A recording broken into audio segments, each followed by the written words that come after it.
سر آج ہم صبح نکلے ہیں.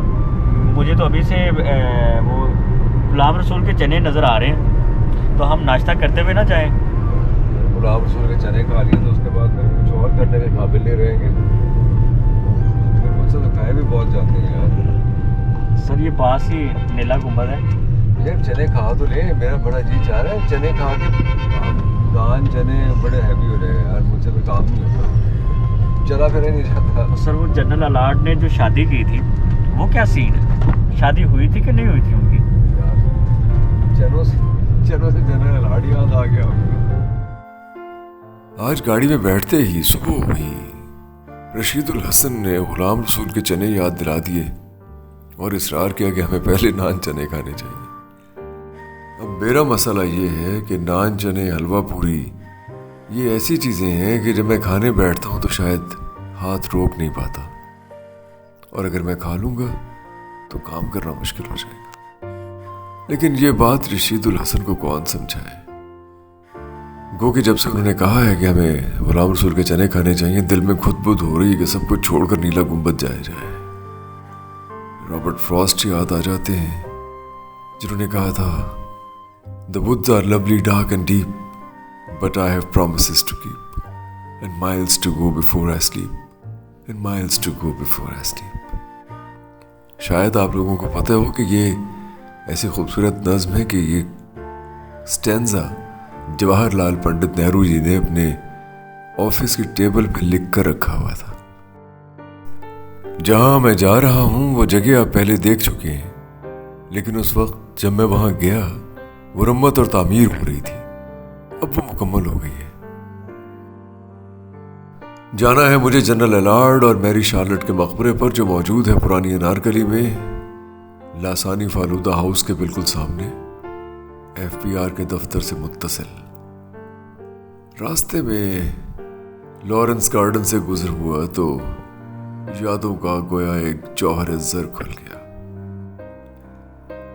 لارنس گارڈن میں قائد اعظم لائبریری میں زندگی کا بہت خوبصورت وقت گزرا ہے. وائٹ ہاؤس کی طرز پر بنی قائد اعظم لائبریری, بے وقت قہقہوں کی بارات, بات بات پر بہکنے کے بہانے, ہجر کی راکھ اور وصال کے پھولوں سے کیف و سرور کی دنیا بسانا, ہے تو پیماں سے گزر جانے کے جتن کرنا, رقابت کی آگ سے لطف و سرشاری حاصل کرنا. ایک ایسی سحر انگیز خواب آگیں اور کیف آفریں دنیا تھی جہاں بے سبب بے خودی تھی, بے قراری میں سرشاری, ضبط کے عہد تھے, شوق کے پیمان تھے. پھر خواب و خیال ہوا برگوبار کا موسم, اور اب وہی ہے روش روش انتظار کا موسم. یادوں کی ایک ریشمی سی راہ گزر, یاد کی راہ گزر جس پہ اسی صورت سے مدتیں بیت گئی ہیں تمہیں چلتے چلتے. ختم ہو جائے جو دو چار قدم اور چلو, موڑ پڑتا ہے جہاں دشت فراموشی کا, جس سے آگے نہ کوئی میں ہوں نہ کوئی تم ہو. سانس تھامے ہیں نگاہیں کہ نہ جانے کس تم پلٹ آؤ گزر جاؤ یا مڑ کر دیکھو. گرچہ واقف ہے نگاہیں کہ یہ سب دھوکا ہے, کر کہیں تم سے ہم آغوش ہوئی پھر سے نظر, پھوٹ نکلے گی وہاں اور کوئی راہ گزر. پھر اسی طرح جہاں ہوگا مقابلے پیہم, سایہ زلف کا اور جنبش بازو کا سفر. دوسری بات بھی جھوٹی ہے کہ دل جانتا ہے یہاں کوئی موڑ, کوئی دشت, کوئی گھات نہیں جس کے پردے میں میرا ماہ رواں ڈوب سکے. تم سے چلتی رہے یہ راہ یوں ہی اچھا ہے, تم نے مڑ کر بھی نہ دیکھا تو کوئی بات نہیں. کیسا حسن بیاں ہے, کیسی لطافت ہے فیض صاحب کی شاعری. یہ عمارت برٹش دور میں عمائدین شہر نے فنڈز اکٹھے کر کے بنائی. کبھی ڈانسنگ ہال تھا, کبھی جیم خانہ, کبھی سروسز اکیڈمی, اور اب جناح لائبریری. مجھے کام کے سلسلے میں انجن شیڈ جانا ہے، لہٰذا وعدہ رہا کہ جناح لائبریری کے اندر سے وزٹ ضرور کرواؤں گا۔ انجن شیڈ جانے کے لیے ریلوے یارڈ کے اوپر سے گزرنا پڑتا ہے۔ کبھی یہاں برٹش دور کا ایک پل ہوا کرتا تھا جو اپنی میعاد پوری کر گیا تو یہ نیا پل بنایا گیا۔ برٹش دور والے پل پر میں نے بہت جاگنگ کی ہے کیونکہ میں برڈ کالونی میں رہتا تھا، وہ کالونی جو نیچے بسی ہے۔ اس کالونی میں گریٹ ویوین رچرڈز بھی آئے تھے نذیر جونیئر صاحب سے ملنے۔ ہوا کچھ ہو کہ نذیر جونیئر نے ویوین کو 3 بار بولڈ کیا آف سپن کرتے ہوئے جب ویسٹ انڈیز پاکستان کا دورہ کر رہی تھی۔ بس وہیں سے ویوین رچرڈز کی دوستی نذیر جونیئر سے ہو گئی۔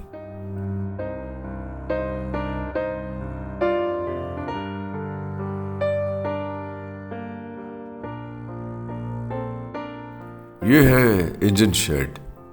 برٹش دور میں ریلوے لائن بچھائی گئی، اسٹیشن بنائے گئے اور لوکوموٹیوز کے لیے یہ شیڈ بنایا گیا۔ یہاں سے تمام ٹرینز جو لاہور سے مختلف سمتوں میں جاتی ہیں انجن سپلائی کیے جاتے ہیں۔ یہیں ان لوکوموٹیوز میں فیولنگ بھی ہوتی ہے۔ بڑے بڑے دیو ہیکل انجن میری یادوں میں کسی مہربان دوست کی طرح رہے ہیں کیونکہ میرے والد ریلوے میں آفیسر تھے اور میں نے آنکھ کھولتے ہی لوکوموٹیو میں سفر کیا۔ لوکوموٹیو کا ہارن آج بھی دور سے کہیں سنائی دے تو مجھے لگتا ہے جیسے کہہ دے کوئی پیار کی بات۔ وعدہ کرتا ہوں آپ کو ریلوے انجن کی سیر اور برٹش ریلوے کی تاریخ بتاؤں گا، کیسے ریلوے برجز نے پنجاب کو سندھ سے ملایا، کیسے باریک بینی سے signalling, communication, cross checking, risk free service کا قیام عمل میں آیا، کہاں کہاں ٹرینز جاتی تھیں۔ آج بھی وہی نظام چل رہا ہے۔ ہم اس نظام کے بارے میں بات کریں گے لیکن اٹھا رکھتے ہیں کسی اور وقت پہ۔ سیدھا غلام رسول پہ چلتے ہیں۔ اب یار غلام رسول پہ بھی چلے جائیں گے۔ پہلے جنرل الارٹ آج کھلا ہوا ہے، مجھے اس نے فون کیا ہے۔ سر جنرل الارٹ نے کدھر چلے گیا نا، چنے مک جانے نے سر۔ یار جنرل میں آپشن ہے آپ کے پاس، یا چنے کھا لیں جنرل الارٹ پہ چلے جائیں۔ اس کی وجہ کہ وہ لاک کیا ہوتا ہے انہوں نے، وارڈ سٹی والے کھولتے نہیں ہیں۔ آج کھلا ہوا ہے، میرے دوست نے بتایا۔ پہلے جنرل الارٹ سے ہو کے سیدھا وہیں آ جائیں گے چنے کھانے۔ وہ غلام رسول میں بیٹھے رہنا بڑی دیر تک۔ چلو غلام رسول دے رہ جاندے نا سر، انہاں دا مزہ نہیں آتا جڑا اوپر والے چنے دا مزہ آتا ہے۔ یار بھوک مجھے نہیں لگی ہے۔ چلو اگر سر غلام میں تو بھوک نہیں لگی، میں تہاڈا ہی احساس کر رہا ہوں۔ نہیں میں گزارا کر لوں گا۔ میرا خیال ہے جنرل الارٹ سے ہو کے تو پھر چاہتے اگر مک بھی گئے کدھر اور چلے جاؤں گے۔ یار لاہور دے وچ چنے رہ گئے باقی کھان اوکے سر، مرضی آپ کی، میں تو آپ کے لیے کہہ رہا تھا۔ نہیں کوئی نہیں، آ جائیں گے، 15 منٹ لگیں گے وہ وزٹ کرتے وہاں سے۔ کیوں بھائی؟ جی سر۔ تو بھوک نہیں لگی ہوئی نا؟ نہیں مجھے لگتا ہے رشید بھائی نے کچھ نہیں نہ کھایا، اس لیے صبح کا کہہ رہے۔ رشید بھائی گھر سے کچھ کھا کے آئے تھے؟ نہیں میں نے ناشتہ کیا، سر نے نہیں کیا۔ سر نے میرے سے وہ، میں نے پوچھا نا کہ سر آپ نے ناشتہ کر لیا، کہتے میں نے تو نہیں کرنا تھا، میں سر کا ہی احساس کر رہا ہوں۔ پھر پہلے چلیے چنے احساس کر کے بھی چھولے کھوا رہے ہیں۔ فی الحال ہمیں جانا ہے پرانی انارکلی میں جنرل الارٹ کا مقبرہ دیکھنے جو اثر نو مرمت ہوا ہے۔ یہاں لاہور میں، لاہور کے مرکز میں انارکلی، پرانی انارکلی میں فرانسیسی جنرل الارٹ اور ان کی بیٹی میری شارلٹ مدفون ہے۔ یہ جگہ کوڑی دا باغ کے نام سے جانی جاتی ہے۔ اگر آپ انارکلی میں یا ادھر ادھر کہیں سے پوچھیں گے جنرل الارٹ کے بارے میں تو کسی کو کچھ پتہ نہیں ہوگا۔ میری شارلٹ کو کوئی نہیں جانتا۔ ہاں جب آپ کوڑی دا باغ کہیں گے تو کچھ لوگ بتا سکیں گے وہ کہاں ہے۔ جنرل الارٹ نپولین کی فوج میں تھے لیکن واٹرلو کی شکست کے بعد گرفتار ہوئے۔ قید سے رہائی ملی تو اٹی چلے گئے جہاں ان کے ماموں نے انہیں ایران کے ولی عہد عباس مرزا کے پاس بھیج دیا۔ جنرل الارٹ عباس مرزا کی فوج میں رہے لیکن عباس انگریزوں کی ناراضی مول لینا نہیں چاہتے تھے، اس لیے جنرل الارٹ کو کابل بھیج دیا گیا جہاں ان کی ملاقات جنرل وینچورا سے ہوئی۔ جنرل وینچورا کو ہمارے خطے میں ایویٹیبل کے نام سے،